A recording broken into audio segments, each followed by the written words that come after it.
अस्सलाम वालेकुम नाज़रीन। उम्मीद करता हूँ आप सब अल्लाह के फजल करम से खरी से होंगे।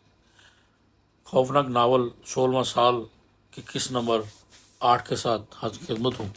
इतनी जल्दी आ गए शक्ति के पिता, सरला देवी ने कल्यालाल को देखते कहा। हानि यूं लग रहा है जैसे सबको हमारे बारे में मालूम हो गया हो। तू नहीं समझती, लोगों में ज़्यादा बैठना उठना अच्छा नहीं होता, सब ताट जाते हैं। ससुरे पर मैं भी बेवकूफ़ नहीं हूँ। ला भोजन ला, जल्दी से, बड़े जोर की भूख लग रही है। अभी भोजन का समय कहाँ हुआ। लड़कियों को जगाती हूँ। सुनो जी, अब मुझसे ये चक्की नहीं पीसी जाती, कोई उपाय कर लो। कर लेंगे, एक चक्की लगवा लेंगे आटा पीसने की, जो बिजली से चलती हो, कन्यालाल ने कहा। आटा पीसो के क्या बस्ती भर का? तुम्हारा तो दिमाग खराब हो गया है, शक्ति के पिता। अच्छा बकबक मत कर, रसोई में जाकर कुछ पका ले, कन्यालाल ने कहा और सरला देवी कराहती हुई रसोई की तरफ बढ़ गई। दर हकीकत उन्हें एहसास हो रहा था कि सारी जिंदगी उन्होंने शदीद मेहनत की थी, सारे हाथ खराब हो गए थे। कभी ये रुई की तरह नरम थे, लेकिन अब तो ये घोड़े की मालिश करने वाले खरेरे बन गए थे।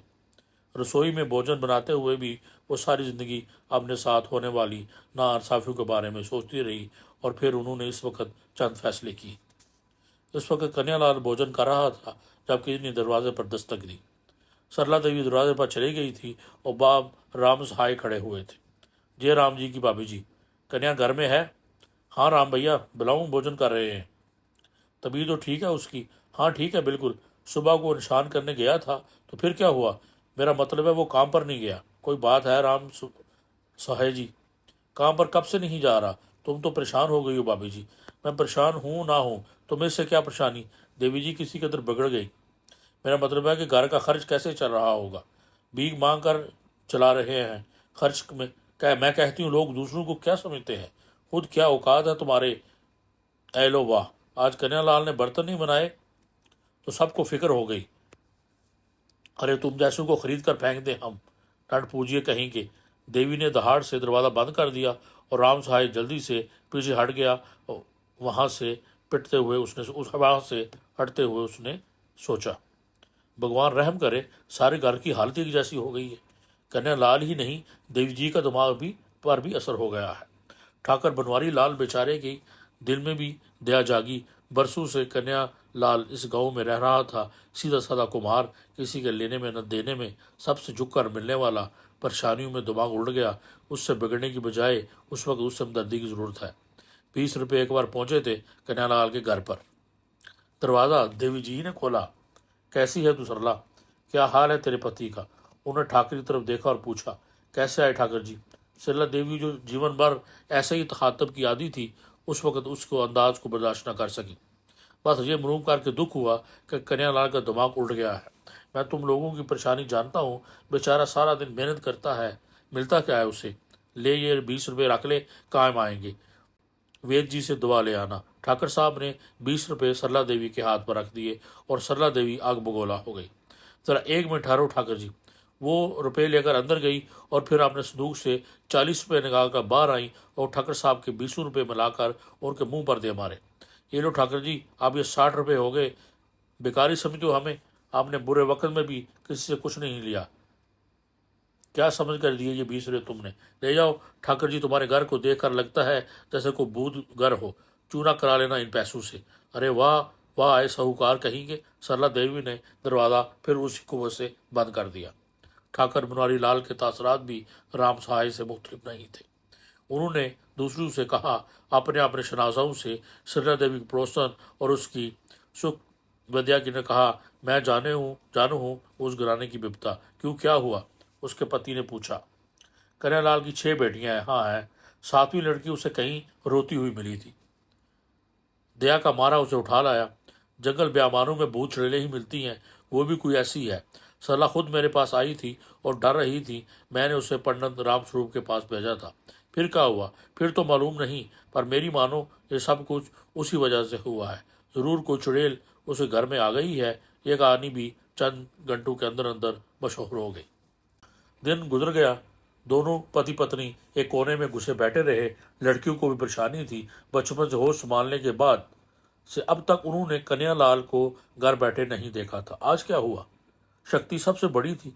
वो पूछ बैठी, क्या बात है माता जी, आज पिताजी पेट क्यों नहीं गए? क्या मतलब है तेरा? तू क्यों पूछ रही है?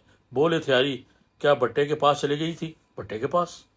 खबरदार कहीं उधर कदम ना रखना। भट्टे में आग जलाने की जरूरत नहीं है, और तेरे पिता घर में है तो तुझे क्या? चल भाग मुर्दार। आज तीन की शाम घर की बेदी जाती है कि उठाऊं जूती? सरला देवी ने कहा, और शक्ति उन्हें ताज्जुब से देखती हुई वहां से आगे बढ़ गई। उस वक्त सरला देवी के बिगड़ने की वजह उसकी समझ में नहीं आई थी। रात हो गई, लेकिन जूं रात हो रही थी कन्हैयालाल का खौफ बढ़ता जा रहा था।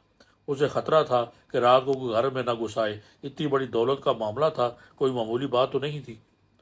दूसरी रात भी नहीं सोया, इसलिए सर में दर्द हो रहा था। फिर उसने सरला देवी से कहा, यूं का शक्ति की माँ, मेरा पलंग बाहर बिछा दे भट्टे के पास। क्यों? बस वहीं सोऊंगा, तू समझा कर। ये संसार बड़ा पापी है, न जाने कौन घर में घुस आए। पर नाथ, मुझे डर जो लगेगा, रात को डर लगेगा। मेरे सामने ज्यादा बनने की कोशिश मत किया कर, उसकी हिफाजत भी तो जरूरी है। और फिर ये अपनी बेटी आफत की परकाला सुबह से एक ना एक भट्टे के गिर चक्कर लगा रही है। बस मैं भी ताड़ रहा हूँ उन्हें कि क्या शुबा हो गया है उन्हें। लगता तो नहीं है, और ना ही मैंने ऐसी कोई बात की है। खैर, तू मेरा पलंग बाहर बिछा दे, और ओढ़ने के लिए चादर भी दे दीजिए मुझे। सरला ने सब इंतजाम कर दिए, और कन्हैयालाल भट्टे के पास अपनी पलंग पर लेट गया। सरला देवी कमरे में थी, और उनके जहन में बेशुमार ख्यालात रक्सा थे।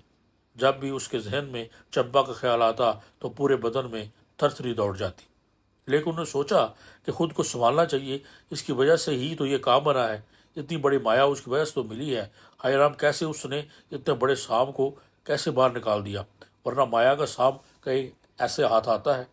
न जाने वो क्या है, सोचती रही। फिर पति का ख्याल आया जो बाहर लेटा हुआ था, लेकिन इतनी हिम्मत ना हुई कि उठकर बाहर चली जाती। तारीकी से उन्हें बहुत डर लगता था।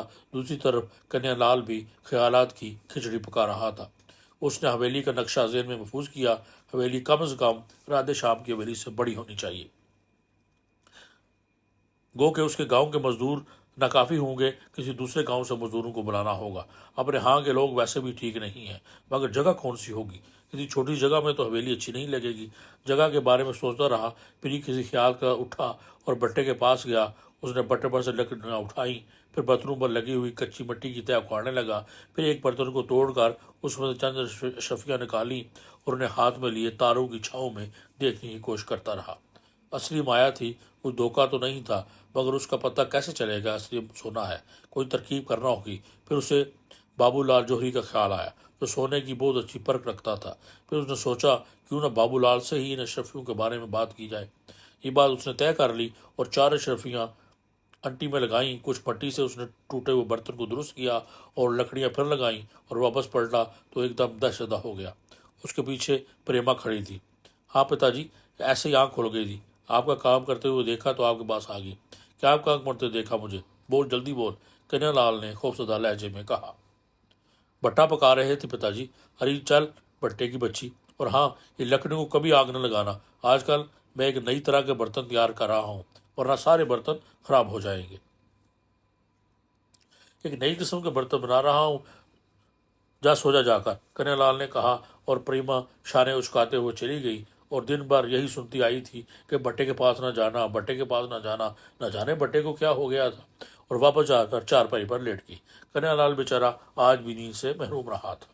दूसरी सुबह उसकी तबीयत काफ़ी ख़राब थी। सरला देवी और कन्हैयालाल की बेटियां परेशान हो गई। शक्ति के अब समझ में आया कि आजकल पिताजी की तबीयत खराब है, इसलिए वो ना बर्तन बना रहे हैं और ना ही बेचने जा रहे हैं। बहरसूरत ये बड़ी हसास लड़की थी और अपने पिता की इस बीमारी से परेशान थी। चंपा हस्बे मऊल खामोश थी, वो किसी से बात नहीं करती थी। लड़कियों की भी यही ख्वाहिश थी कि वो किसी दिन उनसे बोल सकती। दोपहर को किसी कदर कन्हैयालाल की हालत बेहतर हुई। वो नहा धोकर कपड़े पहनकर बाहर निकल गया। अशरफियाँ भी उसकी जेब में थी। उसका रुख बाबूलाल जौहरी की जानब था। बाबूलाल जौहरी की दुकान पर इत्तफाक से ठाकर बनवारी लाल और गोपाल दास भी बैठे हुए थे। कन्हैयालाल को देखकर सब एकदम खामोश हो गए। कन्हैयालाल उनके पास पहुंच गया। क्या हाल है बाबू लाल जी? उसने छाना अंदाज से कहा, और बनवारी लाल और गोपाल दास ने एक दूसरे को देखा। शायद वो उसके मुतल्लिक ही बात कर रहे थे। कन्हैयालाल, जो इंतहाई नरम तबीयत का मालिक था, अब किस और अंदाज से बात कर रहा था। अपनी सुनाओ कन्यालाल, कैसे हो? आजकल कोई काम धंधा नहीं कर रहे हो? हाँ बनवारी लाल जी, सोचा है कि बस काम धंधे में रखा क्या है। थोड़े दिन पहले कन्यालाल कुम्हार थे, बस थोड़ी दिनों की बात है, तुम लोग मुझे कन्यालाल कुम्हार कहोगे। वाह वाह वाह, अच्छी बात कही तुमने। कुम्हार तो अब तुम भी हो, पर ये बताओ, जब धंधा नहीं करोगे तो खाओगे कहाँ से? बस भगवान देगा। आप लोग क्या समझते हैं? कन्यालाल कुम्हार आज तक अपने आप को छुपाए हुए था। बाबू लाल जी, तुम्हें नहीं मालूम कि मेरा पिताजी मेरे लिए इस संसार में क्या छोड़ गए हैं? वो दौलत छोड़ गए हैं मेरे लिए, बहुत बड़ी दौलत, लेकिन वो मेरे पास नहीं है। बस मुझे पता चला है। वो बाबूलाल, मैं अकेले में तुमसे कुछ बात करना चाहता हूँ। कन्यालाल को अचानक एहसास हो गया कि उसके मुंह से क्या बात निकल गई है। दौलत का तस्करा फिर हो गया था। ठाकर साहब यकीनन इसको बर्दाश्त नहीं कर सकते थे। अच्छा अच्छा, मगर अकेले में क्या बात करोगे? बाबूलाल ने कहा, जो बात करूंगा इसमें तुम्हारा फायदा है। मेरा फायदा? हाँ, बस समझो कि तुम मुझ से इतना ही जरूरी काम है कि तुम भी खुश होगे। अच्छा, बाबूलाल ने बनवारी लाल को देखा और बनवारी लाल उठते हुए बोले, तुम कन्या कुमार से बातें करो, हम लोग चलते हैं। वो दोनों लोग चले गए और बाबूलाल खौफसदा निगाहों से कन्या को देखने लगा। ठाकर लाल, अपने आप को बड़ा बड़ा आदमी समझते हैं ना बाबूलाल, मगर भगवान की सौगंध कुछ भी नहीं है मेरे सामने। मैं चाहूँ तो यहाँ एक हवेली बना सकता हूँ, इतनी बड़ी कि राधे श्याम की हवेली उसके सामने हीच हो। ज़रूर ज़रूर बनवाओ। कन्हैयालाल, अब जाओगे या और बात करनी है मुझसे? अरे नहीं बाबूलाल, न जाने क्यों तुम डर रहे हो मुझसे। ये देखो, अपनी जुबान हमेशा बंद रखना। ये देखो मेरे पास, और परखो इससे अपनी कसौटी पर। कन्हैयालाल ने जेब से चारों अशरफियाँ निकाल कर बाबूलाल के सामने कर दी और उसकी आंखें हैरत से फटी रह गई। उसने सोने को परखा, फिर अपने खुश कोटू पर जुबान फेरते हुए कहा, तो क्या सचमुच तुम्हारे पिताजी ने वो खजाना छोड़ा है तुम्हारे लिए? मैं तुम्हें और कुछ भी नहीं बताऊंगा, बस ये बताऊंगा कि क्या दाम दोगे इसके। भैया, जो भाव सोने का चल रहा है इसी भाव से ले लो, बस 5-10 रुपये इसमें मेरे। ठीक है, ला दो, कन्हैयालाल ने कहा, मगर तुम्हें अंगूठा लगाना होगा एक कागज़ पर। माफ़ करना भैया, ज़माना ही ऐसा है। कल के लोग ये कहेंगे ये सब चोरी का माल था। हाँ हाँ, लगा देंगे अंगूठा, हमारी दौलत है, कन्हैयालाल ने कहा। और बाबूलाल ने चारों शफियों की कीमत अदा कर दी। लेकिन ये बात भी आम न रह सकी और बस्ती के घर घर में उसका चर्चा होने लगा। बस्ती वाले कुछ भी कहते रहते, इन लोगों को इस बात की परवाह कब थी। कन्हैयालाल को आहिस्ता आहिस्ता सब्र सुकून आ गया और वो अपने आप को किसी कदर पुरस्कूर करने में कामयाब हो गया। सरला देवी ने भी किसी को कानूनवार खबर ना होने दी, और जब कन्हैयालाल शहर से वापस आया तो उसके पास नोटों की बहुत बड़ी बड़ी गड्डियाँ थी। वो इस दौलत का छोटा सा हिस्सा शहर बेचकर आया था। जानता था कि बस्ती वाले उसकी कीमत अदा नहीं कर सकेंगे। थोड़े अरसे बाद कन्हैयालाल ने बार वाली ज़मीन खरीद ली तो राधे श्याम को भी तशवीश पैदा हुई। ज़मीन खरीदी गई थी, चूँकि सरकारी ज़मीन थी, इसलिए पता नहीं चल सका कि कितने में ली है और इसकी अदायगी किस तरह हुई है। दूसरी बस्तियों से मजदूर आए और कन्हैयालाल की हवेली बनना शुरू हो गई। बिलाखिर हवेली तामीर हो गई, लाल जड़वाए गए थे। कन्हैयालाल ने उसमें राधे श्याम ने इस तरह से गुजरना छोड़ दिया था। बस्ती वालों के लिए कन्हैयालाल एक माफूक फितरत से बन गया था, जिसने ना जाने कहाँ से इतनी माया हासिल कर ली थी। लोग उस हवेली को देखते और अगुश्त बेदना रह जाते, यानी अपनी उंगलियां दांतों में दबाए रह जाते। तरह तरह की खबरें उठती थीं उसके बारे में। फिर कन्हैयालाल ने गांव के लोगों की दावत दी, भाइयों, मैं अपनी हवेली जाकर रहा हूँ। मैं चाहता हूँ कि पहले यहाँ भगवान की गीता का पाठ हो, उसके बाद मैं अपनी हवेली में अपने बच्चों के साथ जाऊंगा। इसलिए मंगल के रोज आप सब लोग राम कथा में हिस्सा लें और मेरे साथ भोजन करें। मंगल के रोज हवेली में रौनक देखने के काबिल थी। पूरी हवेली में दिए रोशन थे, भगवान पाठ हो रहा था और लोग दम खुद बैठे हुए थे। पूरे गांव के लोग इनमें शामिल थे, लेकिन वो साधु कहीं बाहर से आए थे, जो चिटाधारी थे और खासी हिम्मतनाक शक्लों के मालिक थे। कथा के दौरान वो गर्दन झुकाए बैठे थे। फिर जब कथा खत्म हुई तो वो दोनों अपनी जगह से उठकर खड़े हो गए थे। बम बम भोलेनाथ। गांव के लोग, गीता का पाठ खत्म हो गया, परंतु एक कठिना आन पड़ी है सब पर। यह भोजन जो अब तुम करोगे नापाक है, क्योंकि मलीच की माया से तैयार हुआ है। लोग हैरान रह गए। अब क्या कर रहे हैं महाराज? किसी ने कहा, यह दूसरी कथा है भाइयों, सुनो। कन्हैयालाल की माया एक मलीच कन्या की देन है। कन्हैयालाल ने एक मुसलमान लड़की को हिंदू बनाकर पाल रखा है। वो लड़की मुसलमान है और कन्हैयालाल खुद धोखे में है। कौन लड़की महाराज? जो तुम्हारी बेटियों से अलग है, जो तुम्हारी अपनी नहीं है। चंपा। कन्हैयालाल हैरत से बोला और फिर दफतन उसकी आंखें सुर्ख हो गईं और फिर उसने कख्त लहजे में कहा, ये होना था भाइयों, ये होना था। मेरे दुश्मन मुझसे खुश तो ना थे। अरे हाँ, इन्हें बात कहाँ पसंद आती कि सब कुछ चैन से हो जाए। ये शरारत है किसी की, ये साधु झूठे हैं। वो गुस्सीले अंदाज में साधु को घूरने लगा और बोला, बम बम भोलेनाथ, इसका तजर्बा हो जाएगा भाइयों। जाओ कन्हैयालाल, जरा उस कन्या को ले आओ, सबके सामने गंगा जल पिलाओ। अगर वो खुशी से जल पी ले तो ठीक, वरना हमारी बात दुरुस्त मानी जाए। अभी लाता हूं मैं उसे। अगर तुम्हारी साजिश नाकाम न कर दूं तो कन्हैयालाल नाम नहीं। कन्हैयालाल अंदर चला गया। तमाम औरतें कथा सुनने में मसरूफ थीं। सरला देवी और शक्ति और दूसरी लड़कियां भी वहां मौजूद थीं। चंपा कहाँ है? कन्हैयालाल ने पूछा। अभी तो यहाँ थी, अंदर किसी कमरे में होगी, शक्ति ने बताया और कन्हैयालाल उससे कुछ कहे बगैर अंदर चला गया।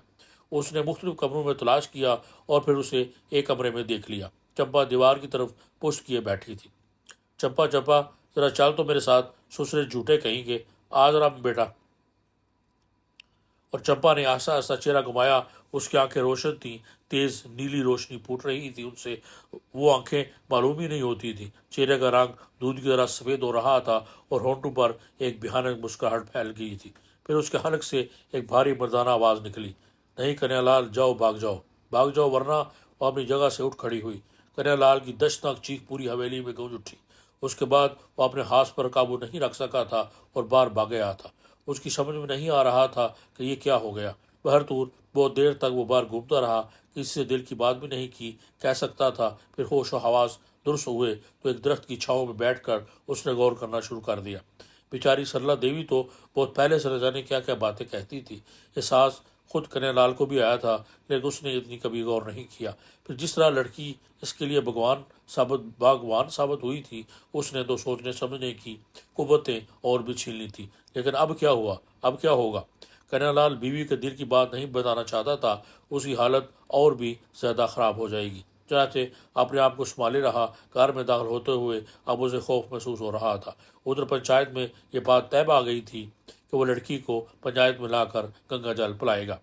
वो कभी तैयार नहीं होगी। और फिर जिस तरह उसकी आवाज़ उभरी और जैसे उसने कहा, वो तो बड़ा ही खौफनाक था। जब बहुत वक्त गुजर गया और उसे ये एहसास हुआ कि अब गड़बड़ हो जाएगी, डरते डरते घर में दाखिल हुआ। सरला देवी बाहर थी, लड़कियां अपने कामों में मसरूफ थीं। उसने इधर उधर देखा और फिर उसे तलाश करने लगा। कुछ भी था, कोई ना कोई काम तो करना ही था, लेकिन लड़की वहां मौजूद नहीं थी। फिर तो कन्हैयालाल ने पूरे घर की तलाशी ले डाली, लेकिन उसे लड़की नजर नहीं आई। ऐसा होता नहीं था। वो सरला देवी के पास पहुंच गया। चंपा कहाँ है? उसने सवाल किया। सरला देवी गर्दन उठाकर उसे देखने लगी। तुम्हारे साथ नहीं गई? मेरे साथ? तुम्हारे साथ ही तो गई थी। अरे पागल हो गई है क्या? मैं तो अकेले ही घर से भागा था। कन्हैयालाल ने कहा, भागे थे? मेरा मतलब मैं अकेले ही तो गया था। वो मेरे साथ किधर गई थी? और अब मैं पूरे घर में देख चुका हूँ, घर में तो मौजूद नहीं है। तो फिर कहाँ गई? सरला देवी ने चौंक कर कहा, बहुत वक्त गुजर चुका था। इंसान जानवर भी पालता है तो उससे मोहब्बत हो जाती है। हर चंद के सरला देवी जानती थी कि ये लड़की बेहद पुरस्कार है, लेकिन इसके बावजूद बहरतौर उसे उससे मोहब्बत हो गई थी। और कुछ भी सही, लेकिन चंपा का अपना एक मकाम था। और सरला देवी उठ खड़ी हुई। तो फिर कहाँ गई? देखो कहीं बाहर ना निकल गई हो। तुम देखो, मैं घर में देखती हूँ, कहीं किसी जगह छुप कर सो ना गई हो। कन्हैयालाल बाहर निकल गया और सरला देवी घर का कोना कोना छान मारने लगी, लेकिन चंपा का कोई कहीं पता नहीं था। उधर कन्हैयालाल ने भी दूर दूर तक देखा, कई लोगों से चंपा के बारे में मालूमात हासिल की, लेकिन कुछ पता नहीं चला। बहुत परेशान हो गया था वो। थका मांदा घर वापस आया और बोला, मिली नहीं, बाहर भी नहीं मिली।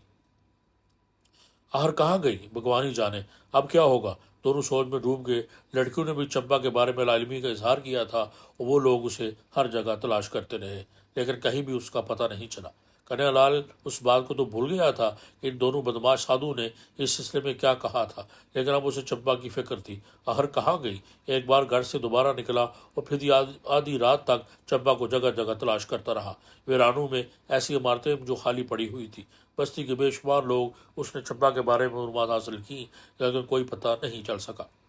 घर में भी वापस नहीं आई। सारी रात आंखों में कट गई। लड़कियां भी अफसुर्दा थीं और चंपा के बारे में बातें कर रही थी। यहाँ तक कि दिन निकल आया। वक्त आ गया जब कन्हैयालाल को चंपा को लेकर पंचायत पर जाना था। दो आदमी बुलाने के लिए आ गए। भाग जाओ, तुम्हारा सत्यानाश वो चली गई। कहाँ? कन्हैयालाल जी, आप मुझे क्या बोलूं, झूठ बोल रहे हो तुम। इसका मतलब है कि दोनों साधु ठीक कह रहे थे। झूठ बोल रहा हूँ तो बिगाड़ लो तुम मेरा जो कुछ बिगाड़ सकते हो। सोच लो कन्या जी, हुक्का पानी बंद कर दिया जाएगा तुम्हारा। अरे जाओ, बाहर में जाओ तुम लोग, 100 बार मेरा हुक्का पानी बंद कर दो, पता नहीं मेरी चंपा कहाँ चली गई। कन्यालाल रोने लगा।